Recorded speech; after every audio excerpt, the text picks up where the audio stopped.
Mula sa FM Radio at PRTV Newsroom, ito ang FM Radio Newsbreak. FM Radio Newsbreak. Magandang umaga. Ako po si Cherubim Ganaden at narito na ang ating mga balita.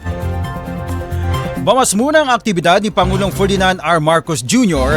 ayon kay Executive Secretary Ralph Recto. Pero agad nilinaw ng kalihim na maayos ang kalusugan ng Pangulo at sinusunod lang ngayon ang payo ng mga doktor na maghinay-hinay at magpahinga ng 1 linggo. Sa ngayon ay puro paperwork ang ginagawa ng Pangulo at matatandaan na dinala ang Pangulo sa isang pribadong ospital sa Quezon City dahil sa diverticulitis o pananakit ng tiyan. FM Radio Newsbreak. FM Radio Newsbreak. Inilipat na sa general population ng New Quezon City Jail Male Dormitory si former Senator Ramon Bong Revilla Jr. Kasama rin sa mga inilipat ang 4 na co-accused ni Revilla, kabilang sina former District Assistant Engineers Bryce Hernandez at JP Mendoza. Samantala, nakumpleto na ni Revilla kasamang 4 sa kanyang 6 na co-accused ang 7 araw na mandatory medical quarantine. Nahaharap sila sa kasong malversation of public funds at falsification of public documents kaugnay ng umunoy 92.8 billion pesong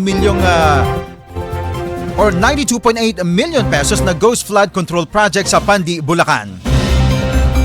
FM Radio Newsbreak. FM Radio Newsbreak.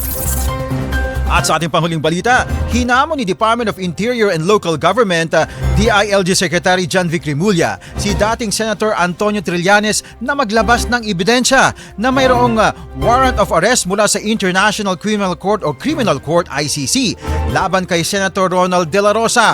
Ayon sa kalihim, hindi niya maintindihan ang motibo ni Trillanes at kung bakit palagi nitong hinahanap si De La Rosa. Giit pa ni Remulla na alam naman ng pamahalaan ang kinaroroonan ng senador sa Davao kaya hindi na umano kailangan pa itong hanapin. Sakaling may maipakitang warrant of arrest mula sa ICC si Trillanes, sinabi ni Remulla na personal mismo itong pupunta sa Davao para arestuhin si De La Rosa. FM Radio Newsbreak. FM Radio Newsbreak. At yan ang ating mga balita para sa ating FMR Newsbreak. Ako po si Cherubim Ganaden at magandang umaga. Inyong narinig ang FM Radio Newsbreak dito sa FM Radio, Favorite Music Radio.